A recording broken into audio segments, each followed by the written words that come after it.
And coming to the Vijayasai Reddy గారి అంశానికి వస్తే డెఫినెట్గా ఆయన జగన్ రెడ్డి గారికి వైఎస్ఆర్ కాంగ్రెస్ పార్టీకి మొదటి నుంచి కూడా ఉన్నప్పుడు విధేయులు. కానీ మాకు తెలిసినది ఎంతవరకు వైఎస్ఆర్ కాంగ్రెస్ పార్టీ వచ్చిన తర్వాత, ఆయన జైల్లో పెట్టిన తర్వాత, జగన్మోహన్ రెడ్డితో ఉన్న తర్వాత ఒక నమ్మకమైన వ్యక్తిగానే అతన్ని సేల్ కావడం జరిగింది. అదేవిధంగా రాజ్యసభ ఇవ్వడము, ఢిల్లీలో కూడా ఆయన ఉండడము, ఢిల్లీకి జగన్మోహన్ రెడ్డి గారి అఫైర్స్ చూడడం జరిగింది.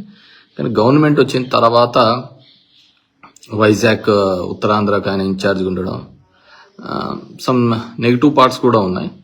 సార్ వాట్ ఎవర్ మేబీ, ఆయన ఇప్పటివరకు ఏం మాట్లాడలేదు దాని గురించి. కానీ డిఫరెంట్గా మాట్లాడుతున్నారు. మన వాళ్ళ అల్లుడు దాని మీద కాకినాడ సెజ్కి సంబంధించినది ఉన్నాయని, ఇంకా కొన్ని ఉన్నాయని. డెఫినెట్గా ఇప్పుడు ఉండేదన్నీ కూడా ఇవే కదా, ఒక ఈడీతోనే సిబిఐ, ఈడీ ఈ వ్యవస్థలే కదా ఎవరినైనా కానీ ఎనీ గవర్నమెంట్ని కూడా బెండ్ చేస్తున్నాయి ముఖ్యమంత్రులు. దాంట్లో విజయసాయి రెడ్డి పెద్ద అతీతుడు కాదని నేను అనుకుంటున్నాను. సో ఆయన లేదు అనుకున్నా కానీ దీనికోసమే ఉన్నాడనేది ప్రతి ఒక్కరికి తెలిసిన విషయం. లేకుంటే దెర్ ఇస్ నో ఇష్యూ. ఏం రాజకీయం చేయలేని పరిస్థితి, ఇప్పుడు చెప్పలేని పరిస్థితి అంటే ఆయనకేముంది. So is very much comfortable. So చాలా చెప్తున్నారు, కానీ మనకు తెలియక సరే వ్యవసాయం చేసుకోవడానికి వెళ్తున్న అతని వ్యక్తికి మనం ఎందుకు మళ్ళీ మాట్లాడాలి. సో చూద్దాం, మళ్ళీ ఆయన మాట్లాడితే ఆయన గురించి మాట్లాడను.